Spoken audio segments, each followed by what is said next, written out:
Bom, João, em primeiro lugar, obrigado por ter aceito o convite para participar do nosso projeto. E a gente gostaria de começar falando um pouco da tua família de origem, a tua formação, assim, antes da universidade ainda, né? Uhum. Você nasceu em 53, Isso. né? Meu pai era juiz. A carreira obriga você a passar por várias cidades, né, de menor tamanho até finalmente chegar às cidades grandes. Então, nasci no interior de São Paulo, Que cidade? uma cidade chamada Pontal. Meu pai na época morava em Pitangueiras, estava indo para Ribeirão Preto, que era um centro grande, e na época aí não deu tempo. Acabei nascendo ali onde eu tinha um tio. E quando então passamos por Batatais, Pitangueiras, no interior de perto de Franca, e depois dali meu pai foi para Jundiaí, que para nós foi um período difícil, porque era uma profissão muito exigente, só tinha um juiz na cidade, mal via meu pai. Mas depois que nós fomos para Campinas em 61, acredito que a gente foi para Jundiaí em 55, e em Campinas praticamente eu sou campineiro, porque mudei para Campinas quando eu tinha 8 anos, né? Então mais de 50 anos. Em Campinas eu terminei que na época era a escola primária, né? E fiz o ginásio, o colégio e a Unicamp também. Você estudou onde? Eu estudei no Culto à Ciência em Campinas, de 64 até 69, depois um colégio particular chamado Pio XII. Mas o Culto à Ciência era um colégio onde tinha estudado Santos Dumont e várias pessoas da elite cafeeira. Era um colégio que foi fundado em 1874, colégio público. E a sua mãe não trabalhava? Minha mãe era professora primária. E Quantos filhos? 3, tem mais 2 irmãos. E o colégio era ótimo, extremamente assim, rígido. E em 70 mas como meu pai era juiz, a expectativa é que eu fosse fazer direito também, né? Então eu acabei fazendo direito, entrei na faculdade do Lago de São Francisco, Universidade de São Paulo, em 72, mas não aguentei um mês. Eu devia ter feito, hoje em dia eu percebo que teria sido muito útil para mim. Mas por que não aguentou? Eu percebi que eu tinha feito aquilo meio sem ser minha vocação mesmo. E logo larguei. E daí fiquei o resto do ano, continuei morando em São Paulo, fiz curso de cinema na FAAP, e aí já tentei passar para a História da USP, não consegui, e aí eu não consegui essa transferência interna, porque era o primeiro ano, e aí fui, já logo em seguida fiz vestibular para Ciências Sociais na Unicamp, onde eu fiz todos os meus cursos, graduação, mestrado e doutorado. A Unicamp era uma universidade nova ainda, né? Quando eu entrei, eu já tinha contato com a Unicamp em 72, porque tinha pessoas que estudavam lá, era muito nova e com um grupo de professores muito bons, Paulo Sérgio Pinheiro, a professora Verena de Antropologia, o Peter Fry, Verena Stock, na época ela tinha um outro sobrenome, ela tinha casada na época com um espanhol, Martínez, ali eu acho que era o sobrenome dela. E também, quem mais? Décio Sais, que depois vai ser meu orientador, Carlos Guilherme Mota, o Fernando Novaes, todos eles foram professores na Unicamp nessa época. Era um grupo de professores extremamente entusiasmado, todo mundo na sua fase de 30, 35 anos. Era muito bom estudar lá nesse período, fiz 73, 76. Agora, por que Ciências Sociais? Você tinha algum interesse específico? Conhecia alguém? Tá. Bom, eu, na verdade, tentei inicialmente uma transferência para a História, que praticamente marcou toda a minha trajetória como cientista social, ser historiador, né? Mas eu achava que ciências sociais era a minha vocação mesmo, porque era uma coisa muito ampla, tinha as 3 áreas, né? Eu tinha muita... mas também depois, quando eu terminei a graduação, eu ainda tentei fazer mestrado em História. Eu não passei, aí fiz um mestrado em Ciência Política. Lá na Unicamp mesmo? Na Unicamp. Para a história da Unicamp? Para a História da Unicamp, estava começando. Não tinha curso de História ainda na Unicamp de graduação, mas já tinha o mestrado. Agora, 73, bom, você pegou ainda a fase mais dura da ditadura, né? Uhum. Como é que era fazer Ciências Sociais em 73, 74? Olha, em 72 eu estava na USP durante um período realmente difícil. Em 72 você estava em bares, via a polícia entrar. Mas na Unicamp, a Unicamp tinha uma certa excepcionalidade, porque o reitor, ele tinha um certo prestígio, um acordo que ali, como não havia um passado na Unicamp, porque a Unicamp tinha surgido já em plena ditadura, então a Unicamp era pouco vigiada, vamos dizer assim. Havia um certo acordo, de vez em quando algum professor era preso, mas pode-se dizer que a gente não tinha os problemas que a USP ou a FRJ tinha. Nós não tínhamos. Ali tinha, que eu saiba, nunca houve, só em 77 que vai haver prisão de estudantes, na época do MEP. Foi uma onda de prisões, depois a gente pode comentar, mas de qualquer modo, o clima repressivo geral, mas lá a gente tinha mais liberdade. E do ponto de vista acadêmico, como era o curso de Ciências Sociais na Unicamp naquela época? Então, como eu tinha dito, a antropologia estava surgindo como uma escola de antropologia importante, né, com o pessoal que veio, o Peter Freire Verena, o Antônio Augusto Arantes, e a gente gostava também de antropologia, o curso era bem de ciências sociais mesmo. Economia, na época, era o mesmo instituto, então também tinha uma emulação com o pessoal da economia. Não tinha Instituto de Letras, estava tudo ali no Instituto de Filosofia e Ciências Humanas. Era um curso muito bom, mas muito marcado pela época também, né? Ele era um curso onde praticamente a gente estudava variações do marxismo. E raro professor que não trabalhava dentro da linha do marxismo. E com isso a gente teve uma ideia um pouco equivocada da realidade brasileira. Porque como eles tinham, boa parte deles, um ponto de vista crítico dos cientistas sociais nacionalistas aqui do Rio de Janeiro, então a gente começou a ter uma certa visão do Brasil que era um pouco, vamos dizer, enviesada. Me lembro, por exemplo, para deixar bem claro do que eu estou falando, que quando no final de 76, estava terminando o curso de Ciências Sociais, quando morreu o Juscelino Kubitschek, num acidente em agosto, a reação que a população teve de afeto por ele, de fidelidade a ele, era totalmente inesperada para quem tinha se formado na Unicamp, onde eles falavam que o populismo tinha morrido, que era um fenômeno do passado, e não foi, né? Todos eles foram reeleitos quando voltaram para o Brasil. O Juscelino não foi porque morreu, mas ele seria um candidato fortíssimo a presidente da República. E o Jânio Quadros foi reeleito, o Arraes foi reeleito, Brizola foi reeleito. Então o populismo continuava, mas um curso da Unicamp era um pouco teoricista. A gente tinha pouca capacidade de ver a realidade que a gente foi conhecer depois. Entendi.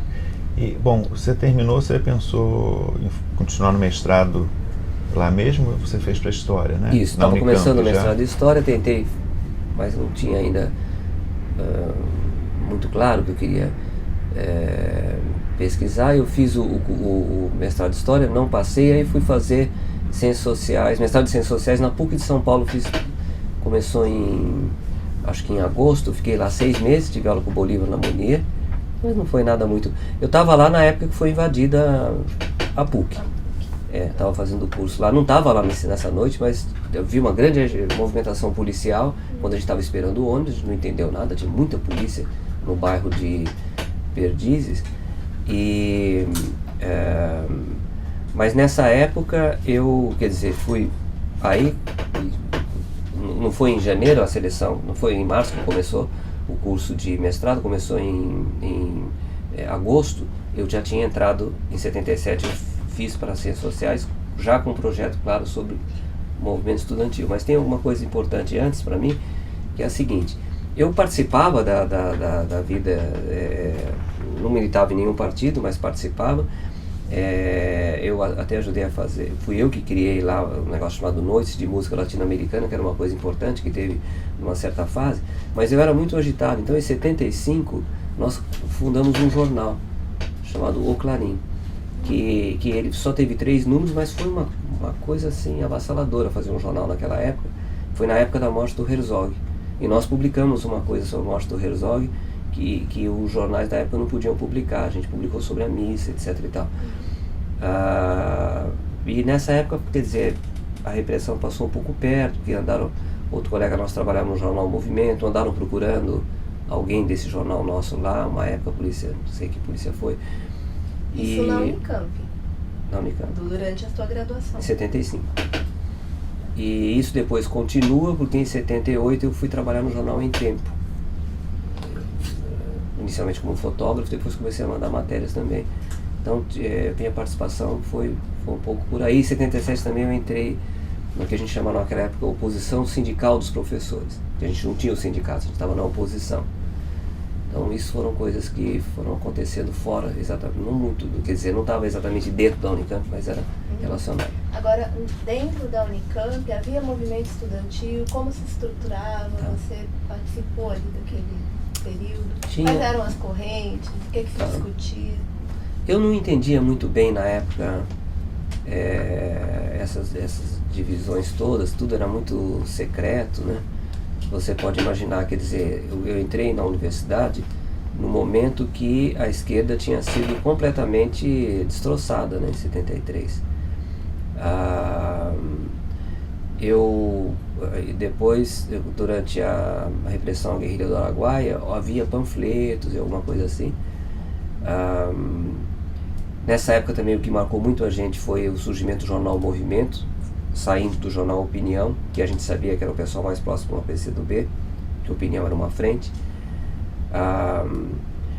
Mas eu participava do centro acadêmico e tudo, mas não militava por nenhum grupo específico. Agora, o que foi muito importante na minha geração, mas foi marcante mesmo, é que a gente ficava o tempo todo tentando mobilizar os estudantes e não conseguia, né? Mas com a morte do Herzog, aí foi uma coisa assim impressionante. Eu tinha um primo que estudava engenharia, queria saber de política. A Unicamp inteira ela se mobilizou com a morte do Herzog. Teve manifestações, teve assembleias que foi a universidade inteira, ninguém entendeu por quê, de repente, né? E foi um marco mesmo a morte do Herzog. Até um professor falou na assembleia, na época era tudo muito proibido, o professor não podia falar em assembleia. Mas o professor falou em nome dos professores, foi um ato de coragem. Tava tudo é muito fácil você ver a história da ditadura hoje e ver quais são as fases que ela passou, mas quem estava vivendo na época não tinha a menor ideia que essas seriam as fases. Então em 75 a ideia que você tinha é que podia fechar tudo de repente, né? A morte do Herzog poderia ser o começo de um fechamento, e aí haveria uma espécie de um banho de sangue, né? Então não se tinha muito não se tinha ideia do que poderia acontecer em seguida. Mas o marco mesmo foi, para minha geração, foi a morte do Herzog. Embora a primeira manifestação que eu tenha ido individualmente tenha sido a missa pelo Alexandre Vanucchi Leme, quando eu entrei na universidade, em março de 73. Eu fui, encontrei lá eu fui sozinho, era uma temeridade, mas eu fui sozinho. E quando morreu o Herzog, a missa foi em Campinas. Essa missa que está se comemorando agora, ontem, comemorou 40 anos, foi feita uma em Campinas. Mas com um clima de medo terrível também. As pessoas telefonavam à tarde falando pra gente não ir, porque todo mundo ia ser preso. Em suma foi isso, foi uma geração muito marcada pelo, na verdade, já governo Geisel, mas você não sabia muito bem onde é que aquilo ia dar, né? Você falou dos jornais, que a Opinião era ligada ao PCdoB e havia uma oposição, uma tentativa de se contrapor a isso. Mas quem tentava se contrapor e por quê? Queria se escapar do quê? De uma visão mais ortodoxa? O que que... Quer dizer, na verdade havia o jornal Opinião, que como ele tinha uma frente de liberais e de esquerda, né? Fernando Gasparian, Fernando Henrique Cardoso e toda a esquerda, inclusive Partido Comunista, Celso Furtado. Isso é uma coisa também que hoje em dia a gente perde, mas a gente já tinha uma sede de informação naquela época inacreditável. O mundo não era informatizado ainda, não tinha informática nem internet, mas eu me lembro que o jornal Opinião, a gente abria, antes dele começar a ser censurado, a gente abria na primeira página e lia até a página 32 ou 24, inteirinho, de ponta a ponta. Era a única coisa que tinha. Havia também uma certa solidariedade com o jornal, mas eu me lembro que eu começava na página do leitor e terminava lá. Só que o jornal Opinião era uma frente e no fim ela acabou rachando e surgiu um movimento que já era mais relacionado ao pessoal do PCdoB. Depois do movimento houve um novo racha, surgiu Em Tempo, que já eram as correntes parecidas com os grupos que a Dilma participava. Era os trotskistas do Rio Grande do Sul, de Belo Horizonte, esses aqui mandavam no jornal, mas a sede do jornal era em São Paulo. Mas era o pessoal da VPR, aí, né, eu também não tinha muita noção. O movimento ficou com o PCdoB e o Opinião continuou com o PCB e os liberais. Agora, João, você mencionou que no segundo semestre, né, de 77 começou o mestrado lá na PUC São Paulo com o Bolívar. Você parou por quê? Não foi no segundo semestre que eu fiz, mas não, porque eu queria voltar para a Unicamp mesmo, né? Aí você fez seleção para Ciências Sociais? Passei Era mestrado em Ciência Política já? Que tinha ou era em Ciências Sociais? No mestrado em Ciência Política. Ciência Política. Tá. E você já entrou com o tema do movimento estudantil? Aí eu já sabia perfeitamente que eu queria estudar o movimento estudantil de 68. Mas o teu orientador foi o Caio? Não, o orientador foi o Caio, exatamente, o Caio Navarro Toledo. Estava chegando na Unicamp, tinha vindo de Marília, e ele, ou de Assis, uma dessas duas cidades, e então na distribuição ali eu caí com ele, fui fazer o mestrado com ele, meu grande amigo até hoje. Mas o mestrado em ciência política ainda era, veja, não tinha voltado ninguém ainda do exterior, então eram aqueles jovens professores da Unicamp que davam aula no mestrado. O prazo do mestrado também era diferente dos prazos de hoje, né? Eu fiquei de agosto de 78 e até 86. 86. Tinha bolsa, não?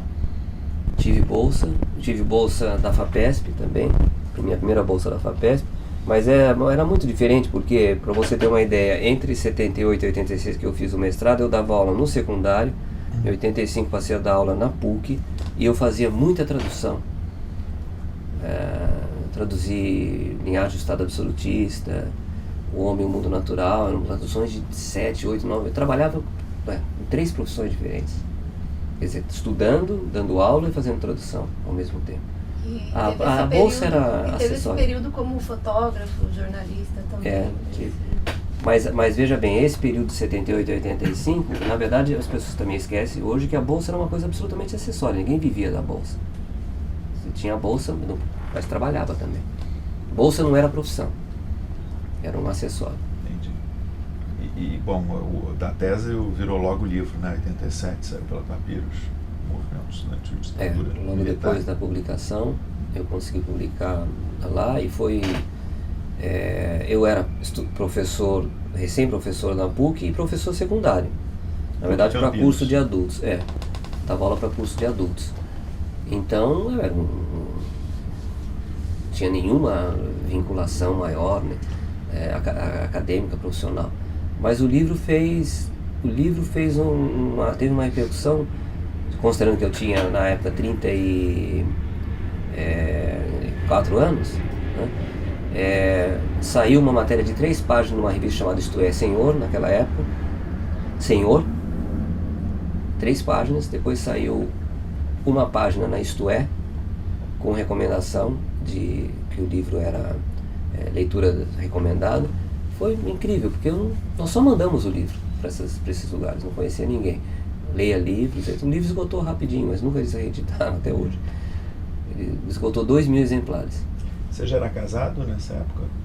Nessa época eu casei em 1976, no final da faculdade, do curso de graduação, e logo minha filha nasceu em 78, mas no mesmo ano de 78, 79 eu me separei, aí mudei para São Paulo, e boa parte da minha pesquisa eu estava morando em São Paulo. Fiquei morando em São Paulo 1 ano, 2 anos, aí voltei para Campinas e casei com a Tânia, né? Fiquei a partir de 81. Você tem 2 filhas? Eu tenho uma filha, eu tenho uma e ela tem outra. Bom, João, terminando o mestrado, você engatou direto o doutorado na própria Unicamp, né?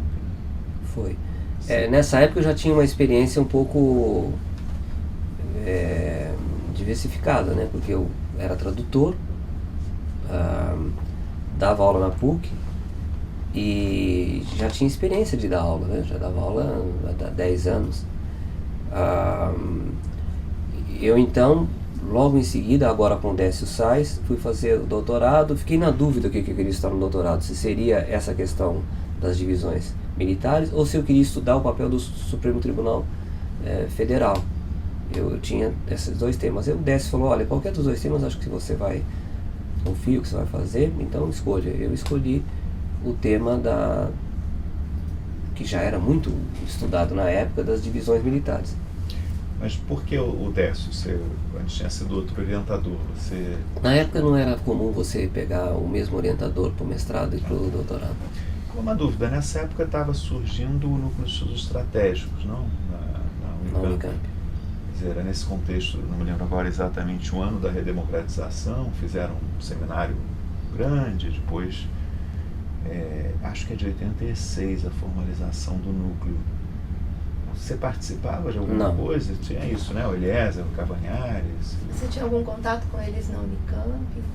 O Eliezer, eu tinha tido aula, não cheguei a ter aula com ele, mas ele era professor quando ele publicou o livro dele, da Unicamp, mas depois ele foi fazer doutorado fora, eu acho. E na França, né? Aquele grupo de pesquisadores, Eliezer, Antônio Carlos Peixoto, Manuel Domingos, e todos eles orientados pela Rouquier. O João Partim também estava lá, porque o João Partim tinha sido exilado, em 69. Quem é o outro? Bom, mas eu não tive. O Eliezer, eu vou ter mais contato com ele a partir do momento que eu comecei a estudar, ele participou da minha banca de doutorado. Você disse que a ideia surgiu de uma conversa com o orientador, né, do tema. Eu, na verdade, apresentei 2 temas e ele falou, você escolhe. E aí eu fui fazer doutorado sanduíche nos Estados Unidos, na Universidade da Califórnia, em Riverside. Uhum. E lá eu pude ficar 14 meses estudando mesmo para valer e conhecendo a literatura também lá. E a biblioteca era muito boa de assuntos brasileiros. Então o que eu fiz? Foi possível para mim pegar as narrativas mais detalhadas, que eu queria pegar a narrativa mais detalhada que tivesse memórias e coisas assim, e reconstruir o processo histórico de lutas internas 64 e 69. Naquele período no Brasil, você, na época, até você pesquisou no arquivo, trabalhou no arquivo Edgar Lerroux? Pesquisei. E como é que era o acesso ao material, às fontes primárias, por exemplo, para você fazer sua tese de doutorado? Existia algum acesso? Você procurou? Você teve dificuldades? Como? Os contextos são muito diferentes, né? Quer dizer, comecei a estudar em 78, evidente que com tantas modificações na minha vida, tinha longos períodos que eu não, trabalhando também, que eu não pesquisava, mas era todo o período, toda a dissertação de mestrado sobre o movimento estudantil e ditadura militar, 64, 68, foi feita sobre a ditadura. Então havia um imenso interesse no que tinha acabado de acontecer, 68. Mas ali foi mais... A Unicamp tinha um bom acervo de documentos estudantis. Outro acervo muito bom foi o do CAASO, da UFSCar, que o CAASO não foi invadido. CAASO o Centro Acadêmico Amado Sá de Oliveira, que era da Escola de Engenharia de São Carlos, da USP. E eles guardaram um acervo que desde 1952, que lá nunca invadiram. Nos outros lugares... Então cheguei lá um dia, tinha um armário em cima de uma mesa, todo empoeirado, eu abri o armário e tinha documentos da UNE desde 52 até... E outra coisa muito importante para mim foi uma coleção que a Unicamp ganhou do jornal Correio da Manhã, e que eu pesquisei Correio da Manhã de primeiro até os 4 anos do jornal, e o resto eu pesquisava em São Paulo no Arquivo do Estado. Naquela época eu ficava perto da Consolação. Então eu fiquei sabendo que eles tinham ganho essa coleção do jornal Correio da Manhã, e eu perguntei se eu poderia... Então eles me levaram numa sala onde estava todo o Correio da Manhã, empilhado. E aí permitiram que eu trouxesse. E como eu disse, eu também fiz a pesquisa, tanto da dissertação de mestrado quanto da tese de doutorado, foi quase o mesmo período, mas eu reli os jornais todos. Foi feito assim, era dia a dia, eu pesquisei 4, 5 anos de jornal. Mas no caso de entrevistas com militares... Sim, então veja bem, quer dizer, no caso da pesquisa sobre o movimento estudantil, que até hoje é o trabalho mais citado meu, quase 2 vezes mais citado do que o Palácio é Caserna. No caso do movimento estudantil, eu entrevistei 5 pessoas. Eu entrevistei, porque eu também achava que era muito... não trazia muita informação nova as entrevistas. O pessoal contava uma história que era muito marcada pelo contexto da época, né? Não havia ainda um distanciamento histórico. Eu entrevistei o José Genuíno, o José Dirceu, o Davi Capistrano, que na época era de uma corrente minoritária, que era o Partido Comunista, no movimento estudantil, um cara chamado Bernardino Figueiredo, que tinha sido presidente do centro acadêmico lá na USP, e foi o outro. Então, consegui conversar com essas pessoas. O Jorge Batista Filho, que tinha sido do grupo da Dilma, da Colina, e ele tinha sido preso, né, torturado, etc. e tal, e ele foi depois editor do jornal Em Tempo. O Jorge Batista Filho, que eu entrevistei, estava numa época o Daniel estava fazendo a mesma coisa, estava entrevistando várias pessoas e publicou o livro dele. Mas o Jorge Batista logo em seguida morreu num acidente de automóvel. Então fui a única pessoa que conseguiu entrevistar, porque o movimento estudantil de Minas era importante. E aí até o Daniel, quando publicou o livro, perguntou se eu poderia ceder essa entrevista para ele, saiu no livro do Daniel. Esqueci o nome agora do livro do Daniel. E nessa época eram 3 pessoas que estavam fazendo a mesma coisa, quer dizer, pesquisando, o Daniel estava fazendo e o Marcelo Ridente também. Só que, pra você ter uma ideia, quando saiu o livro do Jacob Gorender contando a história da esquerda... Combate nas Trevas. Isso. Eu e o Marcelo tínhamos feito tudo aquilo sozinho. Quando saiu aquele livro já tudo prontinho, a gente tinha pesquisado tudo sozinho aqui. Então, vocês têm que ver que, olha, para deixar bem claro o que foi essa época, quando saiu um livro como esse meu, todo mundo comprava, porque tinha poucos livros. Não era como hoje, que você tem 200 livros, tem que escolher um. Naquela época, os livros que saíam, contando a história da esquerda, todo mundo comprava. Então ninguém me conhecia, porque eu era professor secundário, mas o livro em 2 anos esgotou. Você chegou a fazer entrevista com militares? Tentou? Não. Foi interessante, eu nem pensei em fazer isso. O que eu fiz, meu corpus de pesquisa foram os jornais e todas as narrativas que havia sobre 64 e 69, considerando que eu estava fazendo a pesquisa em 1990, 91. Tá? Então eu voltei para as memórias do Luiz Viana Filho, memória do Mendes Sá, todos os políticos que tinham participado do governo Castelo Branco e do governo Costa e Silva. Tá? E que são muito boas, porque são memórias no calor da hora, quando o regime não tinha fechado totalmente, né? Mas não pensou em tentar entrevistar porque você achava que essas fontes bastavam ou porque achava que não tinha acesso? Alguma dificuldade? Sim. Porque também todos os depoimentos que vocês escolheram, eu cheguei, começa a ser publicado quando os depoimentos? 94. Então já tinha, não estavam disponíveis. Não, porque na época nem passava pela minha cabeça, fazendo uma pesquisa em 91, que eu pudesse encontrar alguém desses militares que pudesse me contar alguma coisa relevante. Não passou. Era fácil para mim entrevistar a esquerda, que eu entrevistei esses poucos militantes estudantis.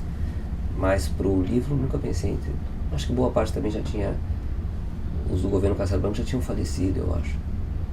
O tema era, vamos dizer, visto como relevante, importante no campo, no doutorado, ou não? Não, eu era, tirando o Eliezer, né, eu era o único que estava estudando isso. Né? E no fim acabou sendo uma pesquisa interessante porque eu justamente acabei criticando essa questão do elogio dos castelistas, né, que está muito forte em Alfred Stepan, em Eliezer e toda a literatura brasilianista, mas eu fiz isso sem recurso à história oral e entrevistas. Você se afasta também em vários pontos da narrativa do René Dreyfus, né? Sim. Que tinha sido publicado, também não me lembro o ano agora, mas foi um livro de peso. Foi. Peso no duplo sentido, que era um livro Foi. gigantesco, né? Uma massa de pesquisa enorme, de levantamentos. Em que medida a formação que você teve nas ciências sociais influenciou o teu olhar sobre o tema? Influenciou muito, porque eu era, dentro daquilo que eu falei lá no Unicamp, ou você era marxista gramsciano, ou você era marxista althusserriano, ou você era marxista eurocomunista, mas era todo mundo marxista. Eu, um pouco naquela linha do Poulantzas e Althusser, mas é interessante que o livro é muito, os dois livros são muito marcados por isso, tanto é que o Poulantzas é um ponto de referência, mas quando a coisa ia para análise prática não servia muito, porque eu tive a intuição na época que tinha que realmente me dobrar as evidências que eu estava encontrando, não encaixar isso numa estrutura de classes rígida então mas a influência foi muito grande, tanto é que o primeiro livro, toda a análise da classe média é feita a partir do Décio Sais, que era althusserriano, e nesse livro é o Poulantzas. Eu fiz ainda o curso de Teoria do Estado com o Décio Sais, quando eu fiz graduação na Unicamp. Ele que dava Teoria do Estado 2 e eram esses autores que a gente estudava. De Hegel a Marx, né? Você tentou dar um quadro, diria, mais complexo e dinâmico, né, desse momento interno, né, desses dois primeiros anos, visto do ponto de vista interno da ditadura, né, que tinha essa divisão castelista, exiliadora, que é muito, vamos dizer, verificado pelos próprios militares, também faziam muito isso, embora não só os analistas que você mencionou. Você mostra também os albuquerquistas, né, e o grupo palaciano, que não era exatamente costista, né, o Jaime Portela e tal, e Andreasa, Passarinho, né, tinha ali um grupo um pouco diferente. Como é que você vê, passados quantos anos já? Mais de 20 anos, né, essa pesquisa? Então, porque o que a gente tem que entender é que essa coisa de que o Castelo Branco era democrata não havia na época do governo dele. Para todo mundo ele era o ditador. Inclusive para o jornal Estado de São Paulo. Com a necessidade de apoiar o Geisel e o Figueiredo para sair do regime militar, que isso era uma coisa que a esquerda moderada que fazia, se reescreveu a história e o Castelo passou a ser visto como o Geisel como herdeiro do Castelo, mas para apoiar o Geisel e uma saída para o regime, para apoiar o Geisel, que o Partido Comunista, por exemplo, apoiou, se reescreveu a história do Castelo como democrata.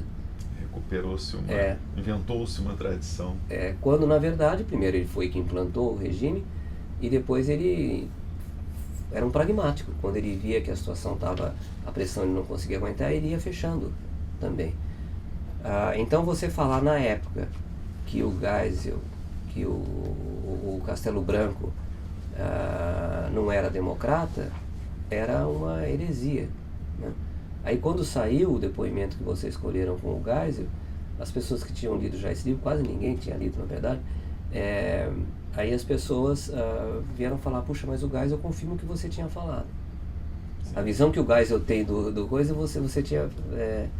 Mas o livro ficou, olha, quando fez o aniversário de 30 anos do golpe, 94, 40 anos, Não, esse livro ninguém tinha lido. Não sei, agora recentemente não. Eu li, está todo marcado. É. Você pode. Não, você leu, Marcelina leu, meus 97. grupo tinha lá umas 20, 30 pessoas que tinham lido. Mas, surpreendentemente, nos últimos 10 anos, essa visão de que tem vários grupos foi incorporada na historiografia. Ela passou a ser uma corrente importante. Então aí, e como o livro está disponível na tese, então as pessoas hoje em dia podem buscar a tese. Porque antes não, se o cara não conseguisse comprar o livro, ele não podia citar o livro. Você também escreve numa linguagem muito clara, né? Você diz na apresentação que os agradecimentos que quis escrever para que a pessoa culta ler sem muito jargão, aquela discussão que era muito comum no meio acadêmico ainda. Ainda é, mas naquela época era mais forte ainda a necessidade de fazer uma coisa meio esotérica, hermética, só para iniciados e tal. Eu não gostava disso, não. Uma curiosidade, que você falou que tinha uma dificuldade de, assim, do ponto de vista teórico, que você teve na sua formação em ciências sociais, e as evidências que você encontrava.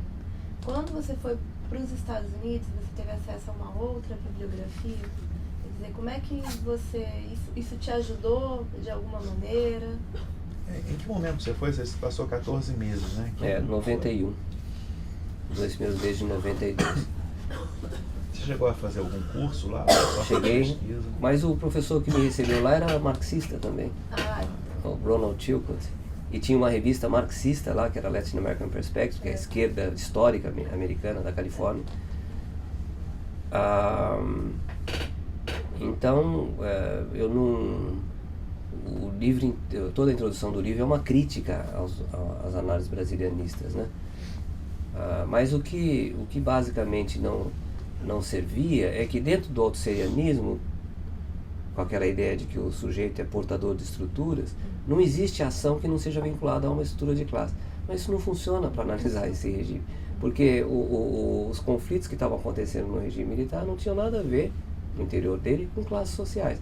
Na Argentina, talvez, o O'Donnell fala que na Argentina a sociedade se divide e divide as Forças Armadas. Mas no Brasil, as Forças Armadas permaneceram mais ou menos imunes a conflitos de classe. As Forças Armadas não se alinharam com um outro setor da burguesia, um outro setor da sociedade. A dinâmica era interna, né? Então, o que me salvou, o livro não ficar totalmente datado, foi que eu preferi dar relevo ao que eu estava descobrindo e não ao que eu achava que devia ser, né? Porque eu nunca concordei muito com essas análises de que os movimentos bancários é a expressão da classe média, da classe média salariada, a sociedade inteirinha dividida em camadas de classe, né? Que as análises do Décio, do Armando Boito, etc., para mim era mais matizado. A banca tua tinha o Eliezer, o Sebastião Velasco Cruz, né? Fernando Azevedo e o Daniel estava, Daniel Arão Reis? Estava também. Como é que foi a defesa? Como é que eles receberam o trabalho? Então, e o Fernando Azevedo, meu colega de departamento. Foi tensa a defesa porque eu estava nervoso e...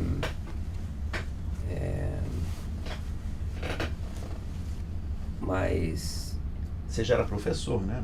Já era professor na UFSCar, desde 1989. Mas foi uma defesa muito, para mim, muito assim, gratificante, e era mais a minha insegurança. Mas eu tava, e depois o Sebastião tinha um ótimo texto junto com o Carlos Estevão Martins, que é o texto que fala da história secreta da abertura, não sei o que, né? Texto ótimo, aquele texto. Foi muito bom. Depois o Sebastião me dei muito bem com ele, o Eliezer depois também. Agora, só voltando, na Unicamp você não participava então de grupos estratégicos nesse período? Não, era muito novo, né? O núcleo de estudo de estratégia era o Eliezer, o João Quartim, a Vilma e o Cavagnari, né? Eu ainda não tinha publicado o livro ainda. E como eu disse, o livro saiu e demorou muito tempo para virar uma coisa que alguém citasse, entendeu? muito tempo. Então você não participava, na época, nesse começo da década de 1990, já haviam alguns encontros, havia o grupo da Ampox, né, de que Forças Armadas, Estado e Forças Sociedade. Armadas, Estado e Sociedade. Não. Desde os anos 80. Eu participava do grupo que era Partidos e Movimento de Esquerda, Na Ampox. onde estava o João Quartim, o Marco Aurélio Garcia, Daniel Arão Reis, Michel Zaidan, mas aí a Ampox expeliu esse grupo e aí nós ficamos meio órfãos, né? Esse e o grupo de estudos de relações internacionais saíram ao mesmo tempo. Você começou na UFSCar em Começo de 89. 89. O departamento era Ciências Sociais? Era um departamento recém-fundado, nós tínhamos 7 professores só. Tivemos extrema dificuldade em nos afirmar. Todos os professores eram ex-alunos da Unicamp ou da USP e foram vistos como ex-alunos muito tempo, com exceção do Fernando, que veio de Recife. Ele era o único que já era mais articulado. Ou alguns professores já estavam à beira da aposentadoria, mas 7 professores nós tínhamos. Então foi um processo muito demorado e difícil para afirmar as ciências sociais na UFSCar. Hoje em dia tem 3 programas de mestrado e doutorado, né, um de cada área. Antropologia e sociologia são super respeitados, né? Política é um pouco mais complicada. Você também criou, em 96, que começou o arquivo Ana Lagoa, arquivo de política militar. Como é que surgiu isso? Isso foi uma coisa, outra dessas... Vai fazer 20 anos, né? Vai fazer 20 anos agora, ano que vem. É outra coisa que foi fortuita. Eu mandei um artigo sobre a crise de 69, da morte do Costa e Silva e sequestro do embaixador americano.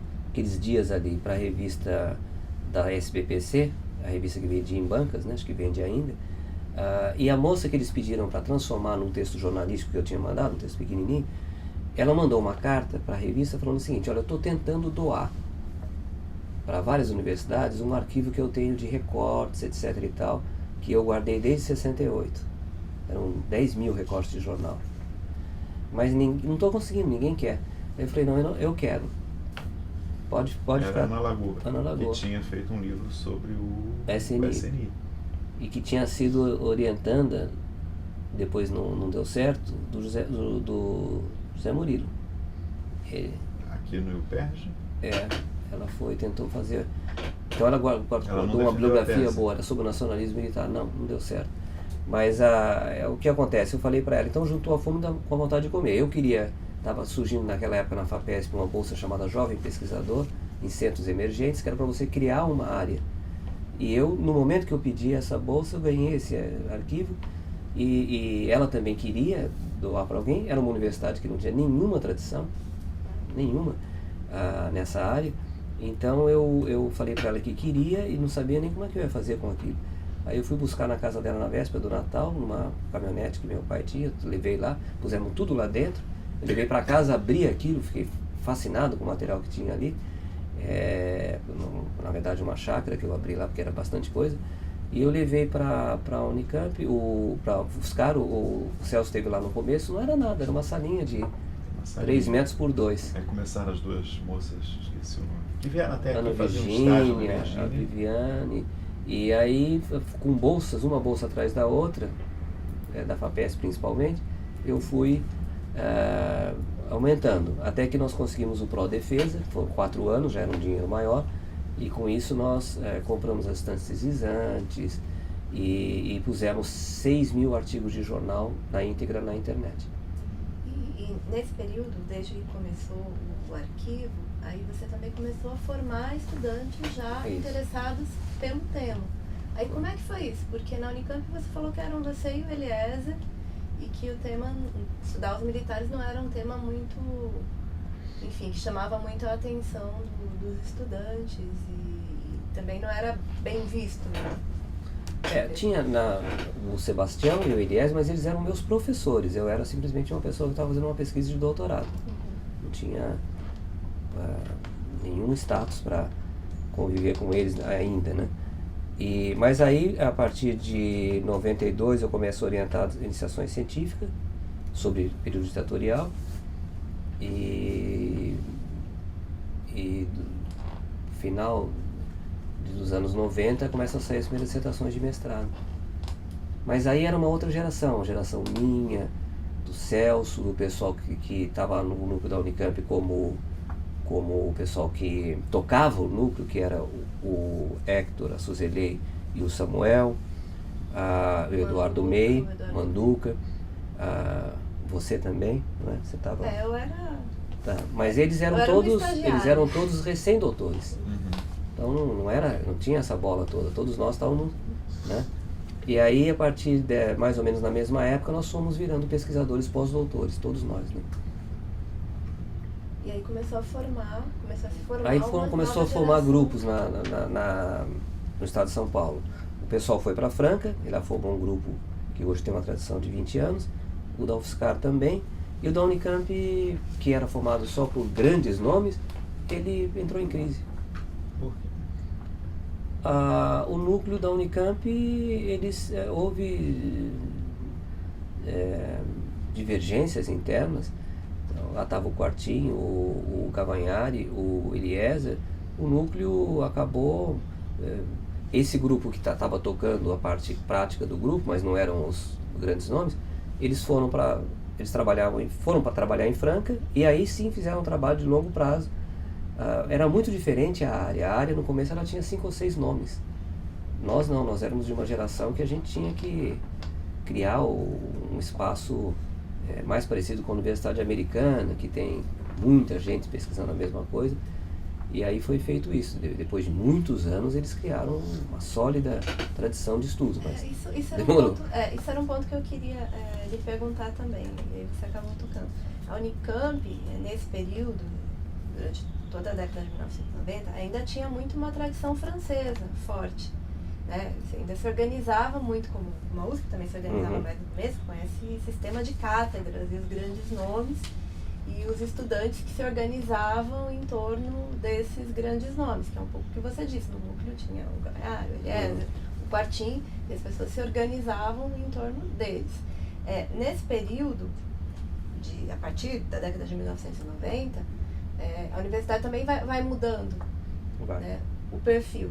E aí, como é que você viu isso, essa passagem desse modelo mais das ciências sociais francesa para um modelo americano? Porque você pegou exatamente É verdade, essa passagem. Eu peguei isso porque eu me lembro que em 1990 o professor Vilmar,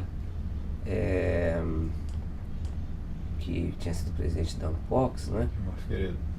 Vilmar Farias, ele foi dar uma palestra lá na UFSCar. Nós não tínhamos curso de Ciências Sociais ainda quando eu entrei, e ele falou o seguinte, ele tinha se formado nos Estados Unidos, né? E ele falou o seguinte, ele falou que, eu me lembro do jantar, ele falou o seguinte: olha, nós estamos fazendo aqui uma ciência social primitiva. Então ali que eu percebi que aí nos próximos anos mudou completamente. Com a fundação da Unpox realmente que mudou, né? A Unpox tinha um objetivo, que eu imagino, que era sair de uma ciência social feita por grandes nomes e passar a ser uma ciência social feita por uma comunidade epistêmica. Tanto é que a Unpox muitas vezes tinha um grande nome como presidente, mas quem tocava a Unpox era a geração dos alunos desses grandes nomes, né? Por exemplo, um caso claro, Maria Hermínia Tavares de Almeida, Sérgio Miceli, né, que eles eram alunos de Antônio Cândido, de José Albertino Rodrigues, dos grandes nomes, né? Então aí houve uma mudança e realmente as ciências sociais no Brasil passou a ser feita por 1000 pessoas, por exemplo. E nós entramos nessa fase. E, bom, você está dando aula lá em São Carlos, orientando, né, fazendo suas pesquisas. O Arquivo Ana Lagoa ficou sendo uma fonte sua de pesquisa também, vamos dizer, prioritária? Ou como é que isso... Como é que o arquivo se junta com a sua trajetória como pesquisador? Houve uma boa pergunta, porque houve uma mescla que, na medida que eu ia para os lugares e trazia muito documento, eu sempre tive uma coisa que não é todo mundo que tem na universidade, uma vontade de transformar a minha pesquisa em fonte acervo da universidade. Isso não, tem muita gente que não se preocupa com isso. Então, conforme eu fui fazendo minhas pesquisas, eu ia trazendo tudo. Por exemplo, em 97 eu consegui a primeira estágio de pós-doutorado. Eu fiquei 3 meses em Los Angeles, Universidade da Califórnia, e eu trouxe 2.000 páginas de xerox. Então, tudo isso foi anexando. De certa maneira, o Arquivo na Lagoa, no começo, era tudo que eu trazia. Mas aí depois o professor Shigenori doou uma coleção grande de livros, o professor Aliésia também. No fim, ficou uma referência. O pessoal não doava mais para a Unicamp. Começou a doar, eles eram professores da Unicamp, começaram a doar para a UFSCar. Então, hoje o arquivo é já uma referência. Hoje 20 anos, né? Uma estrutura mais, vamos dizer, estabelecida, garantida pela universidade, pelo status? A unidade da universidade que abriga os acervos já tem uma estrutura melhor. Mas o arquivo foi basicamente bancado por bolsas minhas, que eu pagava uma pessoa que ficou 15 anos lá, prestando serviços terceiros para mim. Né? Então agora que eu estou para me aposentar, não sei exatamente o que vai acontecer. Mas agora o arquivo tem um espaço razoável e conseguiu pôr 6.000 recortes que, na rede, recortes que eu tinha um problema de direito autoral. Folha de São Paulo, Estado de São Paulo, mas nunca ninguém reclamou. Tá lá. E João, em 2006, você é o primeiro presidente da ABED, né? Estava surgindo. Como é que você lembra desse momento? Então, eu fui fazendo uma carreira gradual e mais ou menos, vamos dizer, os lugares que eu tinha contato eram,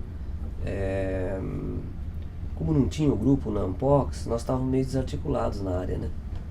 Aí, como o Manuel Domingos, professor da Universidade Federal do Ceará, foi ser vice-presidente do CNPq, ele percebeu como é que é feita a política científica no Brasil. Você não fica esperando os editais, você cria os editais, você cria. Então ele percebeu que a área nossa só poderia surgir se ela tivesse uma associação. Aí ele procurou alguns professores para ver se alguém topava fazer aquilo que era ser o primeiro presidente da associação. Eu não topei, acho que o Celso também. Ele procurou algumas pessoas, ele era uma pessoa muito política, ele fazia todo esse trabalho de bastidores, e tinha também o professor Eurico. O Manuel Domingos e o professor Eurico Figueiredo da Federal Fluminense, eles eram da geração dos luminares, pode-se dizer. Aqueles que estudavam os militares quando ninguém estudava, tinha 5 ou 6 pessoas. Mas eles tiveram uma importância fundamental, porque eles perceberam que também tinha que surgir, o mesmo processo tinha surgido na Ampox, surgir uma comunidade epistêmica e não nenhuma associação vive de luminares, não existe isso. Na verdade, ela é a proletarização, né? A associação é a proletarização da coisa, todo mundo que está pesquisando. Então, aí, no fim, eu acabei aceitando. Foi fundado formalmente em 2005, mas eu fui para Inglaterra no primeiro semestre de 2006, mas foi o tempo também necessário para a burocracia funcionar, tirar os documentos e tudo. Aí, voltando, no segundo semestre de 2006, voltando da Inglaterra em fevereiro de 2007, já tinha sido marcado que o primeiro encontro aconteceria na UFSCar. Aí nós saímos o primeiro encontro na UFSCar, depois veio para cá, foi feito um encontro aqui em Niterói. E aí a associação ela foi feita com base em 3 pessoas que eram da geração dos pioneiros, né? O Manuel, o Eurico e o Eliezer, se bem que principalmente o Manuel e o Eurico, que dedicaram muito tempo àquilo, que tiveram uma facilidade muito grande de se integrar com um grupo que veio depois deles. Não era muito diferença de idade, mas de geração universitária era. Então aí nós conseguimos fazer uma coisa muito rara, juntar 10 pessoas que tinham pontos de vista completamente diferentes um do outro e todo mundo, a bem da associação, dialogar. Foi fantástico. Agora, eu me lembro que no iníciozinho o Manuel e o Eurico tinham ideias diferentes. O Manuel desde o início queria fazer uma sessão de defesa. O Eurico queria fazer de estudos estratégicos. Isso. Tanto que depois ele vai criar o programa e o Instituto de Estudos Estratégicos. Ele aceitou, mas tinha uma discussão no início, né? Sobre a terminologia que seria a defesa.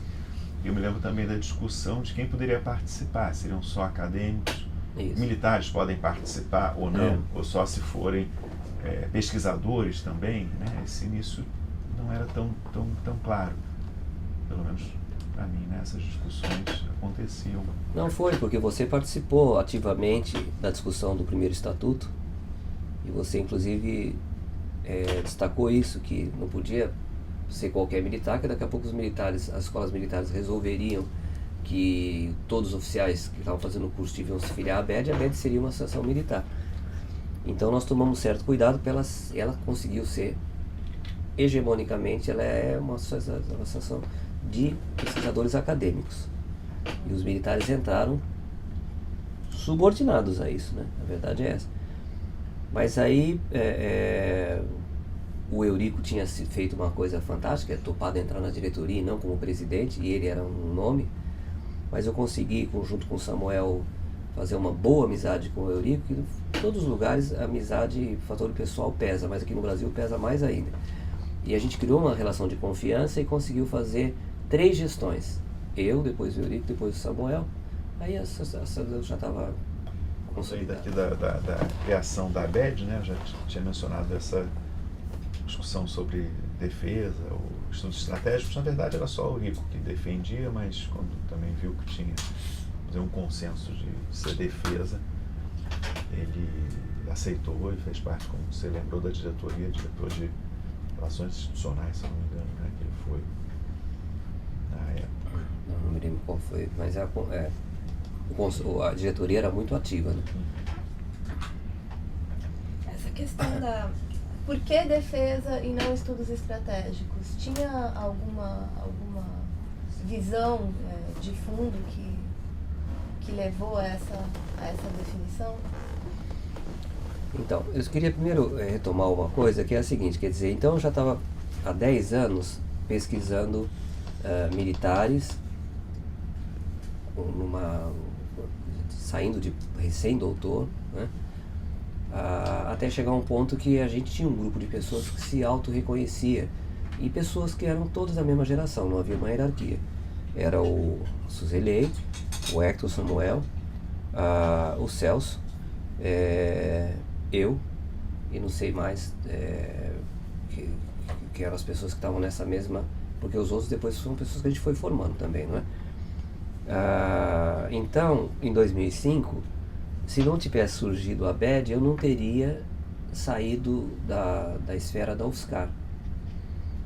Com o surgimento da BED, e como eu fui o primeiro presidente, eu não só tive que fazer uma coisa para a qual eu não sabia que eu tinha habilidade, e eu fiz com facilidade, que é fazer uma coisa que eu ouvia todo mundo, conversar com todo mundo, qualquer um que aparecia, eu respondia o e-mail, etc. e tal. Isso foi bom, né? Eu tinha essa diplomacia que eu não sabia que eu tinha, mas uma outra coisa que eu não tinha e tive que fazer era ir para Brasília conversar com autoridades.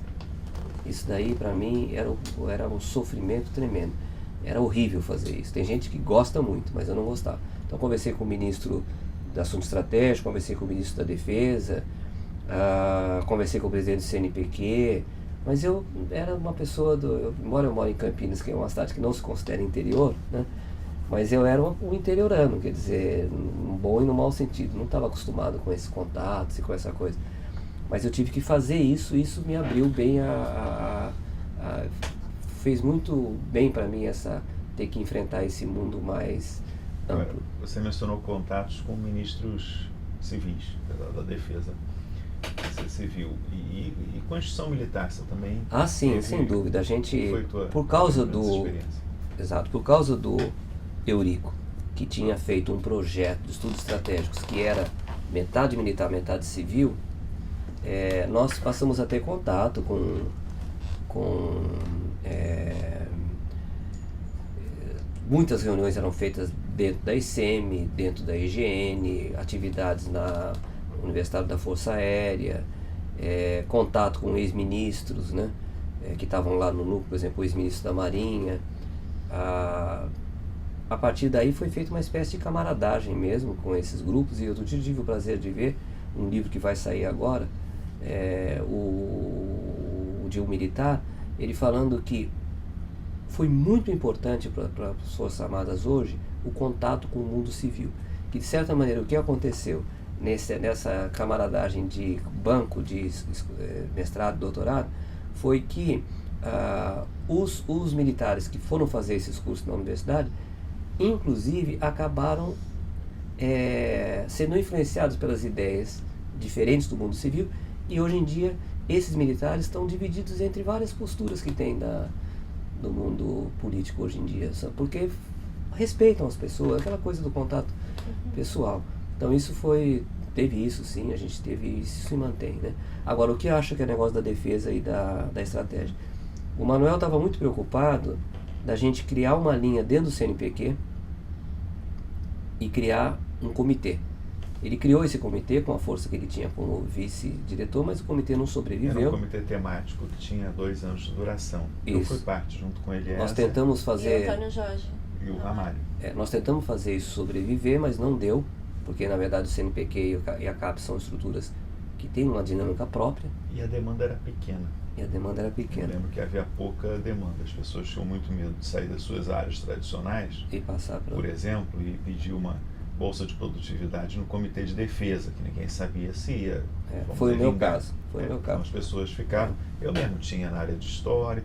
Acho que a Maria Celina foi a única que ganhou uma bolsa de produtividade de defesa no início. Depois ela acabou mudando porque acabou o comitê. O Hector também.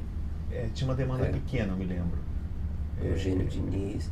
Bom, mas enfim, o problema do Manuel era a questão da relação com as agências e com o Ministério da Defesa e com uma tradição francesa que chama-se Défense, né? Defesa. Então, e no caso do Eurico, o Eurico tinha uma tradição mais inglesa, onde no começo dos anos 60 houve a criação dos estudos estratégicos do Michael Howard, e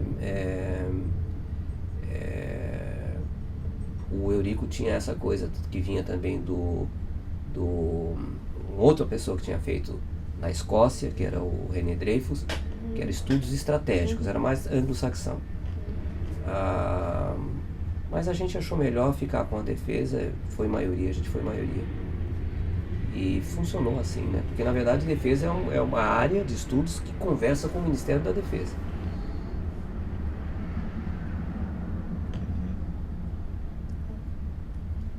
E o primeiro encontro foi um sucesso lá em São Carlos. Foi super modesto. Que né? foi. Mas teve uma vitalidade. Teve 80 trabalhos. 80 trabalhos apresentados. Isso, mas muita gente. E muita gente assistindo. Vários militares também. Foi. Né, que foram participar, assistir. Porque as pessoas começaram a me escrever, perguntando o que era, e falaram, olha, você precisa ir. E aí começaram a aparecer militares que, quando perceberam a abertura que a gente tinha, porque realmente nesse tempo que eu fui presidente da ABED, eu agi totalmente como diplomata, né? E que era uma coisa, como eu já disse, que eu percebi que eu fazia com facilidade. Então, não teve nenhuma resistência à entrada dos militares. Depois as escolas começaram a incentivar as pessoas a ir, colocaram como prioridade. Aí a dinâmica hoje em dia é uma dinâmica de congresso com 600 pessoas, 500 pessoas. Já está na história, já acabou de sair um artigo de uma argentina dizendo a história das relações civis militares e fazendo um parágrafo de elogio à ABED. Que tem 20 anos, né? Incrível. A gente está falando de uma história de 20 anos atrás. 2005. 10 anos. 10 anos. Oh, perdão. 10 anos. Da ABED de 10 perdão. anos. Assim, desculpa, de 10 anos. Da criação do ano Alagoa, 20 Ano anos. Alagoa. 10 anos da ABED. 10 anos. 10 anos já Quer dizer, nesses últimos 20 anos, cresceu o interesse academicamente sobre Cresceu por causa da ABED, né? Porque você tinha alunos que tinham um congresso anual, badalado, e tinha dinheiro, porque tinha o Prodefesa. Então cresceu por causa do Prodefesa, que foi uma articulação feita lá em Brasília por algumas pessoas que tinham penetração no mundo que nós não tínhamos, que era o Manuel, o Antônio Jorge Ramalho, e que almoçavam ou jantavam com pessoas da burocracia federal, E com esse dinheiro e com a ABED, hoje em dia é uma área, tanto é uma área sólida, que ela já é uma das áreas do Comitê de Ciência Política e Relações Internacionais. O comitê hoje se orgulha de ser multidisciplinar. Ele tem Relações Internacionais, Política e Estudos de Defesa, em 10 anos.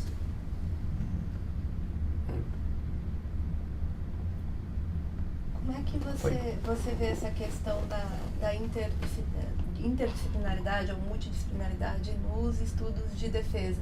E como é que é, você falou um pouco dessa relação com as escolas militares, quer dizer, as escolas militares também recentemente entraram para o mundo da CAPES, formalmente, com a criação de programas de pós-graduação estrito sensu. Como é que você vê esse processo? Primeiro, um interesse maior acadêmico, quer dizer, jovens se interessando pelo tema. Tudo isso é muito recente, quer dizer, houve um congresso da BCP, Associação Brasileira de Ciência Política Regional, ou um congresso entre o congresso intermediário, foi feito na UFSCar, e foram lá os presidentes da Associação Brasileira de Antropologia, Ciência Política, Sociologia, Relações Internacionais, e eu fui, não era mais presidente, mas fui prestando a ABED. Eu realmente achei que tinha sido um fracasso o que eu fui falar lá, porque eu falei que os estudos de defesa não tinham uma episteme própria, que ele era ciência política, era história, era antropologia, era sociologia, estudos de gênero, tudo, e assim é estudos de defesa. E eu achei que tinha caído totalmente no vazio, não tinha caído no vazio, tanto é que nós estamos hoje em dia no Comitê de Ciência Política e Relações Internacionais. Mas, ao mesmo tempo, há uma sólida base de defesa dessa área, tanto é que ela está lá nas várias linhas da ciência política, porque relações civis militares é uma área de longa tradição na ciência política. Tanto é que os primeiros presidentes da Associação Internacional de Ciência Política, todos eles eram estudiosos de militares, né? Então, tanto eu podia defender que é uma área que a ciência política tem interesse, quanto que ela, como defende o Hector, por exemplo, ela não é uma área que tem uma episteme própria. Nós somos várias áreas, nós convivemos ali dentro da ABED. E essa expansão, como é que é essa expansão? Quer dizer, o nosso objeto de estudo vem participar da CAPES. E aí, como é que... Então, e veja, quer dizer, a expansão dos estudos de defesa que você está perguntando... Não, ela está perguntando dos mestrados militares. Sim, porque é um pouco o outro lado. Né? O João Roberto estava falando militares. No começo que, enfim, que os militares foram para as universidades, se formaram e passaram a ter uma visão... Aqui no Rio de Janeiro, os militares, as escolas militares já fazem parte do Conselho dos Reitores. A ECM, a Universidade da Força Aérea e a Escola de Guerra Naval. Mas no resto do Brasil, fora do Rio de Janeiro, agora eles estão lá, como o Beirão, né, representante dos mestrados profissionais, o Rafael Villa, representante das Relações Internacionais, e eu acho que é o Marenco, que é da Ciência Política e do Comitê em geral. Né? Mas agora isso está consolidado. Ninguém sabe ainda, porque outro dia eu conversando com o pessoal, própria pró-reitores, não sabiam quem que era o Beirão, não sabiam o que era EGN, mas está... Agora, João, só uma curiosidade, apesar de você ter estudado militares, né, desde a pós-graduação, é com o presidente da ABED que você passa a ter contato, vamos dizer, de carne e osso com os militares? Isso. Eu não tinha muito pouco contato. Assim, porque os militares também respeitam, né, o cara que é presidente de uma associação, a gente tinha uma visibilidade, e eles ao mesmo tempo tinham resolvido que eles tinham que começar a formar os militares em escolas, em programas de pós-graduação. Eles tinham resolvido isso, em primeiro lugar foi isso que eles resolveram. A Marinha também tinha resolvido há uns anos atrás que era prioridade da Marinha ter boas relações com o mundo acadêmico e mandar os seus oficiais para fazer mestrados e doutorados, história principalmente. Então juntou as duas coisas, os dois processos, e uma geração de professores que estava muito disposto a dialogar com os militares, porque achava que isso era fundamental para a democracia brasileira. Era uma espécie de militância política também. Mas eu não tinha o contato que vocês tinham tido, com todas as entrevistas. São Carlos não tem nada militar lá. O mais próximo é a Academia da Força Aérea. Vocês não recebiam militares, como no caso alunos da USP, da Unicamp, como alunos na pós-graduação? Não. Nem na graduação não havia interesse? Não, eu tive alunos policiais militares. Você participou bastante da Associação Internacional de Ciência Política, né? Qual é mesmo a associação? Internacional de Ciência Política. Você tem uma amizade com o Daniel IPSA. Zirker, né? De longa data. Como é que começou? Então, aí Com o Zirker. é uma coisa que tem mais a Você ver... até passou um tempo lá na Nova Zelândia, né? Foi. Voltando agora um pouco à minha trajetória pessoal, que vocês viram que é meio aleatória, quer dizer, de repente vai para um lado porque surgiu uma coisa que eu nunca previ, né?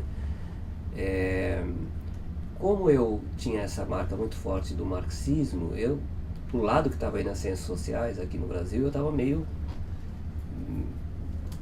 sem muita chance de uma carreira que eu precisava consolidar. Então eu como já tinha esse contato nos Estados Unidos, eu sempre pus muito peso nos contatos que eu tinha fora do Brasil. E a partir daí, muita participação na LASA, depois na BRASA e depois na IPSA, que tem um comitê, chama Research Committee 24, que é um dos primeiros da IPSA. Então, isso foi uma estratégia de carreira, né? Então eu conseguia publicar lá fora, conseguia fazer estágios, etc. e tal.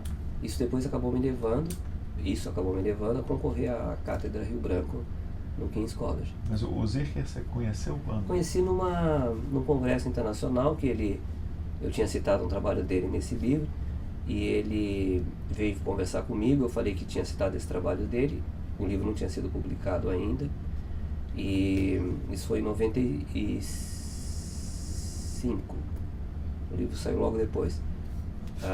E ele era muito bem entrosado com o Comitê de Força Armada da Sociedade da IPSA, que é um comitê com o qual eu me decepcionei muito. Eu fui vice-presidente desse comitê, e não por mim, mas por causa do Brasil, eu achava que eu devia ser o presidente, porque o Brasil estava em ascensão na época, etc.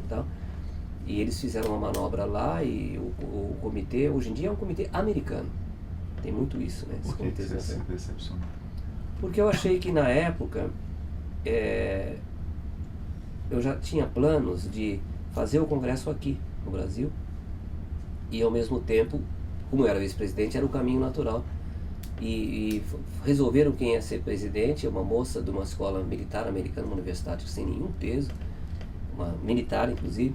Mas aí eu fui percebendo como é que os americanos muitas vezes dominam os comitês internacionais. Não são internacionais muitas vezes, são americanos. A dinâmica é da universidade americana. É um arranjo entre americanos, né? E eu achei que o comitê devia ser internacional. Fiquei muito chateado com isso. O Zirker apoiava, o Zirker achava que naturalmente eu deveria, não era por mim, né? Eu não tinha a menor vontade de entrar numa outra fria depois de ter ficado 3 anos construindo a ABED, mas eu achava que era um caminho natural. A ABED, ela é uma associação com raros paralelos no mundo, né? Uma associação com 500 pessoas estudando defesa. Então eu achava que a IPSA devia reconhecer isso, o comitê da IPSA. Eu me decepcionei um pouco com essa dinâmica que eu fui perceber que existe, né, nos congressos internacionais. Mas eu fui em vários congressos deles. Nós tivemos um congresso na China, na Coreia, depois eles fizeram uma na Romênia, fizeram na Turquia. Por causa disso eu fiquei também um mês na Nova Zelândia.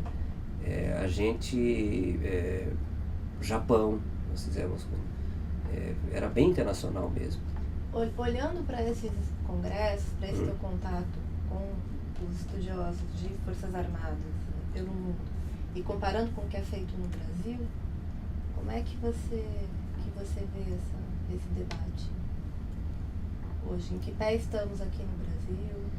Eu acho que nós estamos no nível internacional em algumas coisas melhores do que essa economia doméstica das universidades americanas, que o Brasil é um país que tem condições de não precisar de dinheiro americano. Nós temos agências financiadoras aqui. Isso muda completamente o jogo. O pessoal, por exemplo, do resto da América Latina tem que conseguir alguma bolsa americana. Para estudar. E aí tem que fazer agenda americana, senão não vai conseguir a bolsa. Tá. A gente nunca precisou, a gente pode estudar o que quiser aqui, sem nenhuma preocupação que vai ser aprovado nos Estados Unidos ou não, nenhuma, né? Nós temos O financiamento acaba ditando a forma do que tem que ser estudado, dos temas prioritários, da abordagem. E o Daniel Zick vinha para cá nos congressos da ABED, chegava lá nesse grupo, porque o grupo da IPSA, ele se reúne no congresso da IPSA, que é a cada 3 anos, agora a cada 2, e depois intermediariamente ele faz uma reunião que tinha que ser uma reunião convidada por um país, onde o governo do país desse grande ênfase àquele encontro. Então o que acontecia? Por exemplo, na Coreia fomos recebidos no Ministério da Defesa, no Ministério da Indústria e Comércio, etc. Em Israel fizemos um congresso, que foi os Forças Armadas ajudaram a organizar o congresso. Na Turquia, não deu muito certo no caso da Turquia, mas era sempre, na Romênia, o presidente da Romênia foi, entendeu? E nós aqui no Brasil tínhamos condições de fazer um congresso assim, aqui no Rio de Janeiro, etc e tal. Mas o que acontecia? O Daniel Zick, que era íntimo do cara que mandava no comitê da IPSA, é o Constantino Danopoulos, um cara de origem grega. Esse Constantino, o Daniel Zick saía daqui e falava para ele lá, olha, lá no Brasil os caras estão fazendo um encontro com centenas de pessoas.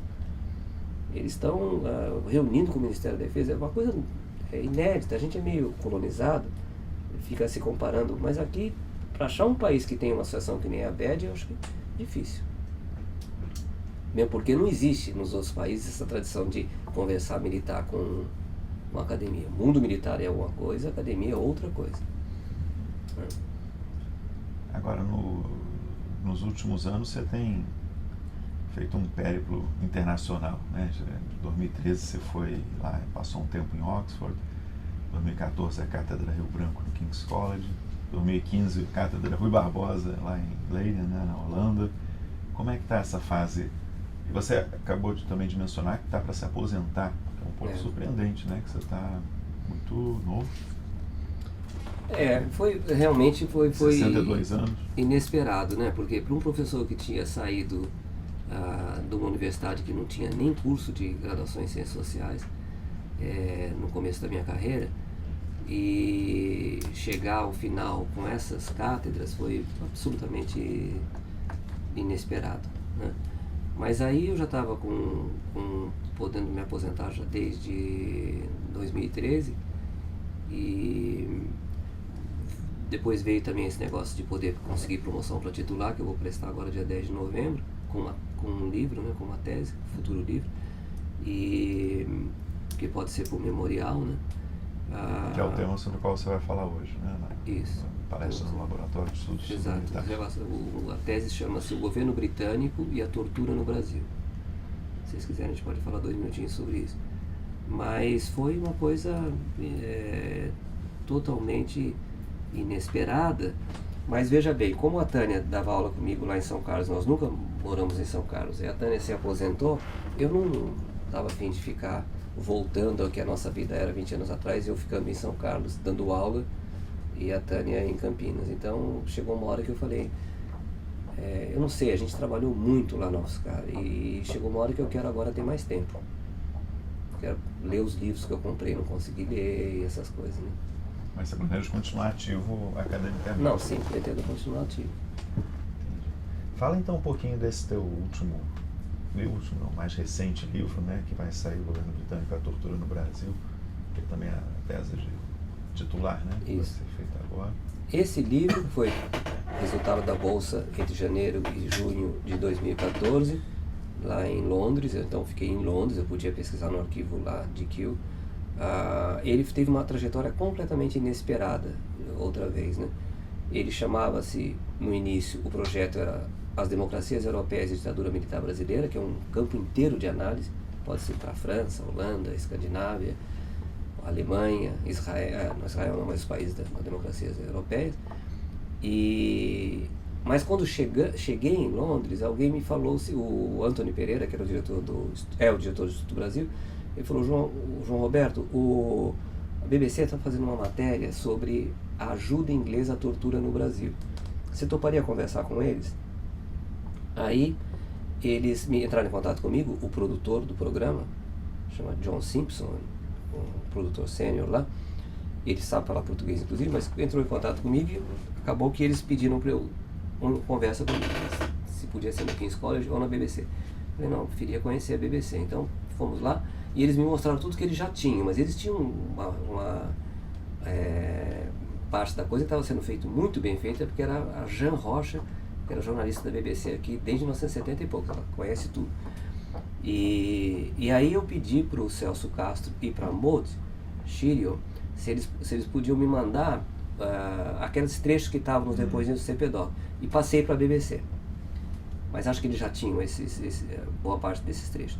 Mas aí, chegando na BBC, eles me mostraram um documento que eles tinham encontrado, de 1975, digo, em que no governo Geisel, um general falava para o cônsul americano: olha, nós estamos mudando, não tem mais tortura aqui, nós estamos fazendo nós estamos seguindo as suas instruções. We are acting by the English book. Achei estranho aquilo, eu falei... Um general inglês ou americano? Não, um brasileiro falou para um diplomata inglês. Inglês, você falou americano. Eu posso depois ver o nome do general. Desculpe, general brasileiro. Desculpe, brasileiro falando com um diplomata inglês. Aí o que acontece? Eu cheguei para ela e falei, não faz sentido que seja no governo Geisel isso, que o governo Geisel tivesse procurado assessoria para tortura nesse período. Se ele estava entrando em contato, briga com... O Brasil já tinha know-how. E o Brasil estava... E o Geisel estava em conflito com o aparelho repressivo. Mas eu falei o seguinte para ela, a moça chamava Emily Buchanan. Falei, olha, eu vou agora, nos próximos meses, não vou fazer outra coisa senão ler o documento. Se eu encontrar qualquer referência à ajuda para a tortura, eu passo para vocês. Mas acendeu uma luz vermelha que não estava prevista. Logo na terceira semana que eu estava lá, acendeu uma luz vermelha que era procurar a palavra tortura. Que eu acho que eu ia acabar chegando nisso, porque tortura fazia parte do projeto, né? Por que os ingleses estavam justificando a tortura no Brasil em nome de interesses comerciais, e cada vez mais sendo pressionados pela Anistia Internacional, que ficava em Londres também. E nunca passou pela cabeça da Anistia Internacional que os ingleses estavam ajudando a tortura no Brasil. Porque para a Anistia Internacional, como para toda a esquerda na época, era tudo os Estados Unidos que fazia. Tá? Bom,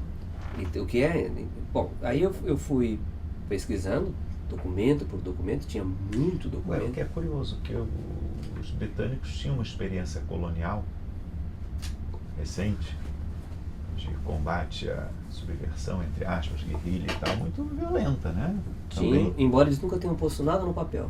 Entendi. Era uma escola oral, passava de geração para geração. Mas com o negócio da guerra do Iraque, o envolvimento dos ingleses lá, que eles andaram fazendo coisa lá também com esse método deles, saiu um livro, num jornalista chamado Ian Coben, do Guardian, saiu um livro chamado A História Secreta da Tortura.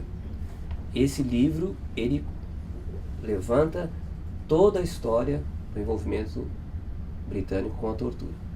Porque eu agora me lembro, só um parênteses, um dos nossos entrevistados, quando falou do método inglês, combatendo a guerrilha Malásia, se não me engano, botava os guerrilheiros no helicóptero, não falou, joga. O seguinte falava. Quer dizer, era muito... Eu nunca esqueci desse trecho, né? Esse trecho é chocante. É chocante. Quer dizer, entre outras coisas, vamos dizer, pela simplicidade e violência do método inglês. Entendeu? Aquela coisa, né? Falou, vai, próximo, fala. Mas tinha duas coisas surpreendentes. Nós já sabíamos desde a entrevista do general Hugo Abreu ao Antônio Carlos Fon na Veja que tinha um tal do método inglês aqui. Mas ninguém tinha prestado muita atenção nisso. Gozado, a gente tinha todas as evidências, os depoimentos do CPDOC traziam inúmeras citações, mas pra gente também a gente não sabia onde pôr aquilo. Ninguém mais falou nisso. Tá? Tinha a escola do Panamá, que era muito e famosa. Tinha também um pouco que os franceses, que aí eu comecei a descobrir a influência francesa. Um trabalho seu sobre a influência francesa. Bom, mas aí o que acontece? Eu começo a pesquisar os documentos, fotografar, cada vez que eu ia no arquivo eu tirava 400 fotografias, depois eu tinha que organizar aquilo e ler tudo aquilo. E eu, então, acabei chegando num ponto, evidente, né? Os documentos de vez em quando tinha um que era secreto. Tinha uma folhazinha lá dentro, falava que esse documento foi retido E eu pedi, inclusive, liberação com base na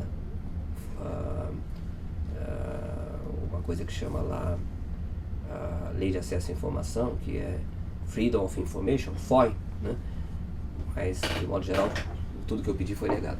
Bom, mas enfim, até que chegou uma hora que, analisando período por período, documento por documento, o embaixador inglês, muito pressionado, em 72, ele manda um relatório sobre a tortura no Brasil, em agosto de 72. Nesse relatório, ele falava o discurso oficial, que era: tem tortura aqui, mas a América Latina é muito violenta mesmo, o governo não concorda com essa tortura, tudo está mudando, etc. e tal, o governo Geisel é contra a tortura, e nós não temos condições de saber. Mas no meio do relatório tinha uma frase muito estranha, onde o embaixador falava o seguinte: temos evidência de primeira mão que os métodos agora são mais sofisticados. Como primeira mão? Se eles estão falando sempre que eles não só podem verificar, porque eles não podem entrar nas salas de tortura, etc. E aí, junto com esse documento, com um número anterior a esse documento, vinha uma carta, que eu não tenho a menor ideia como é que ela escapou da censura. Essa carta estava escrito secret, não era nem top secret, que algumas top secret passaram, e estava escrito o seguinte: olha, eu não posso falar no documento, porque esse documento vai ter uma circulação razoável, ou seja, vai para a Embaixada do Canadá, os americanos vão ficar sabendo, os nossos aliados vão ficar sabendo. Eu não posso falar, mas a tal da evidência de primeira mão é porque os brasileiros procuraram a gente, nós demos, quer dizer, eles tiveram a iniciativa de procurar a gente, foram assessorados pela gente, mas isso não está acontecendo mais a partir do começo do ano passado, começo de 71. Aí eu passei para a BBC, eles puseram, foi a grande lance da matéria que eles fizeram no Brasil, só que eles não falaram que foi eu que descobri, eles falaram: BBC has found. Que coisa, sério? BBC has found. E minha mulher sempre tinha falado para mim: jornalista, você tem que tomar cuidado no mundo inteiro, não é porque é a BBC. A sua bolsa era do governo britânico? É sério que não apareceu? Não, do governo brasileiro. Não apareceu você na pesquisa? Não apareceu e era fácil, eles podiam me fazer filmar entrando no arquivo, só, bastava isso. Bom, mas o ponto não é esse. O ponto é que, uma vez eu sabendo que eles tinham estado aqui até o começo de 71, a grande descoberta ainda não estava, que era uma descoberta muito mais importante em termos internacionais, porque nessa altura nós já sabíamos que os ingleses tinham ajudado. Qual era a descoberta?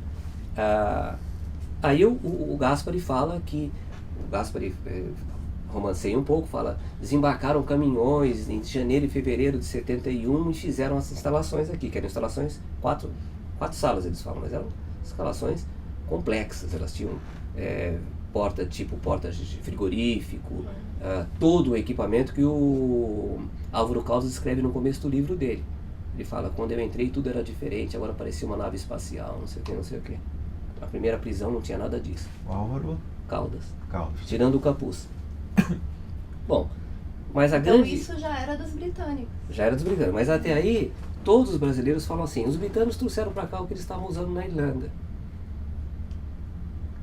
Só que o escândalo do uso disso na Irlanda foi em agosto de 71. E tinha alguém falando que eles tinham estado aqui em janeiro e fevereiro. Ou seja, havia uma possibilidade que eles tivessem testado aqui antes de usar lá. Isso ninguém sabe, nem a BBC sabe, aí pra frente também não estão contando para a BBC, né? Então, eu só avisei uma vez a Jean Rocha, falei: ó, Jean, eu estou achando que eles... Mas ela falou: impossível, isso muda tudo. Muda a história da tortura. Mas a BBC, isso tem que reconhecer, tinha me passado um relatório que passado o número de um relatório que esse Ian Coppen cita, que é um relatório Bremner, que é fechado por 100 anos, mas ninguém sabe como desembarcou no Arquivo Nacional. E esse relatório faz uma pormenorizada análise da tortura, como que foi a tortura inglesa, onde que eles foram testando cada coisa. E depois também tem um relatório feito por um irlandês que está na internet, chama As Cobaias, o livro dele, Bom, então eu tinha que descobrir as datas. Se eu descobrisse uma data precisa, já que o Hélio Gaspari, com as fontes abundantes que ele tem, falava que aqui foi janeiro e fevereiro, a primeira coisa que eu descobri é que para todos os brasileiros que passaram por esse método inglês, são 5 coisas. Deixar a pessoa em pé, apoiada nos dedos do pé e nos dedos da mão durante muito tempo.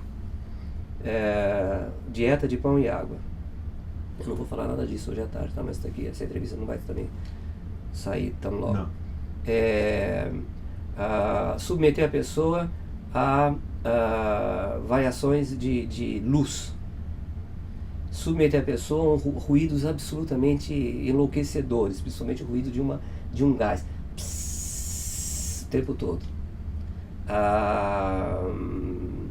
E tinha uma quinta coisa que eu não me lembro, mas nessas 5 não estava geladeira. A sala refrigerada.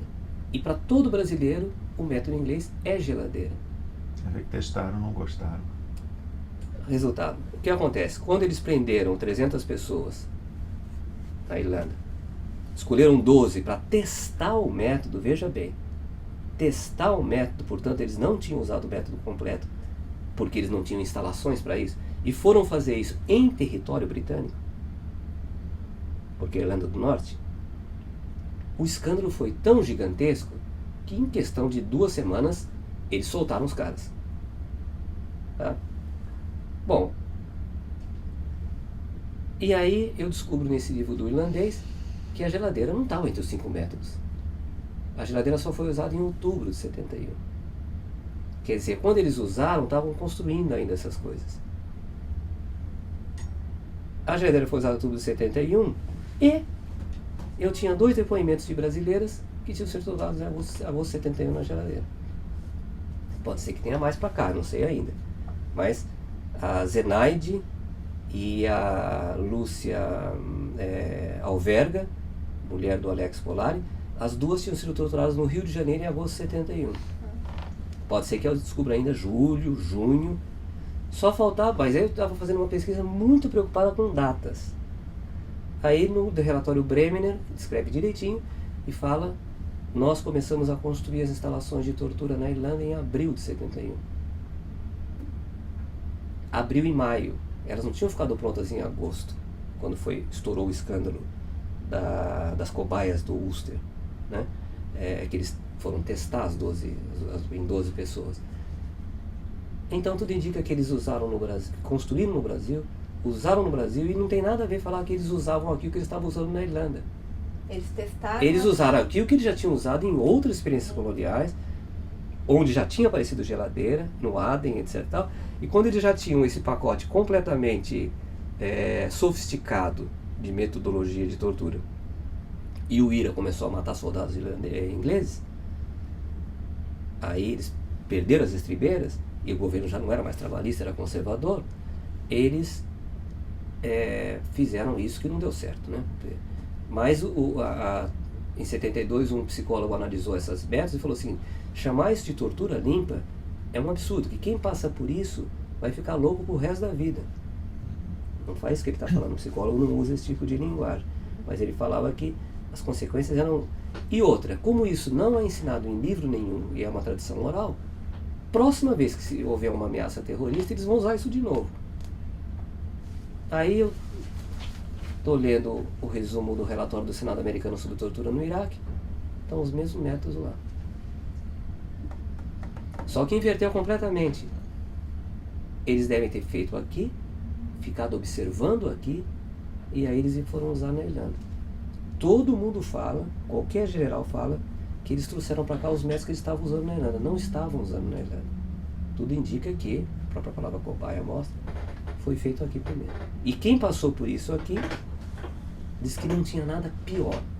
Porque quando a BBC entrevistou os diplomatas, se alguém queria falar sobre o assunto, o diplomata Alan Monroe, ele falou: não sei de nada disso, mas se nós fomos que fizemos, foi para melhorar, porque nós estamos tentando civilizar os brasileiros. Só que os caras que passaram por essa tortura aqui não viram nada de civilizado no método inglês. Viram a pior experiência de tortura que eles tinham passado. Teve um cara que falou: quando eu estava em Brasília, o general me falou: agora você vai para o Rio de Janeiro, agora você vai falar. E ele disse o seguinte: o que eles podiam fazer mais do que já tinham me feito? Aí quando chegou no Rio de Janeiro, e o relatório Brasil Nunca Mais cita 52 casos de denúncia de tortura inglesa, eu consegui acho que uns 15, 20. E mais interessante ainda, eles vão de agosto de 71 a agosto de 77. O que acaba com a ideia de que não tinha tortura no governo Geisel.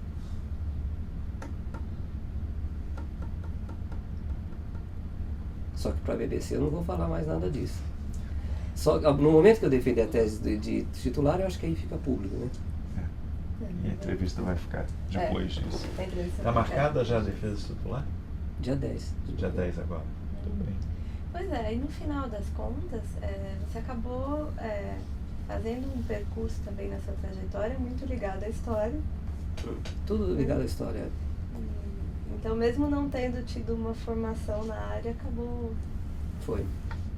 fazendo pesquisa histórica durante toda a trajetória. Muito bem. Então, por mim tá ótimo.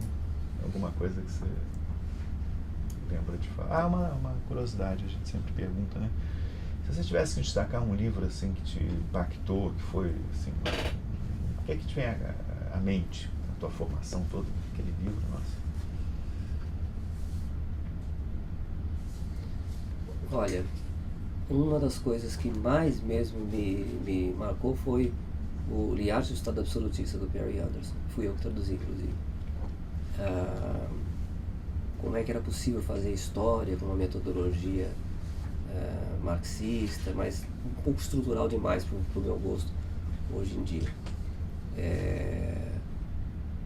Eu acho que foi esse o livro que eu me lembraria assim. Tá ótimo. Bom, João, então, mais uma vez, obrigadíssimo pela sua participação. E a Adriana também aqui entrevistando. Vocês ajudam. Eu é que agradeço, todos vocês.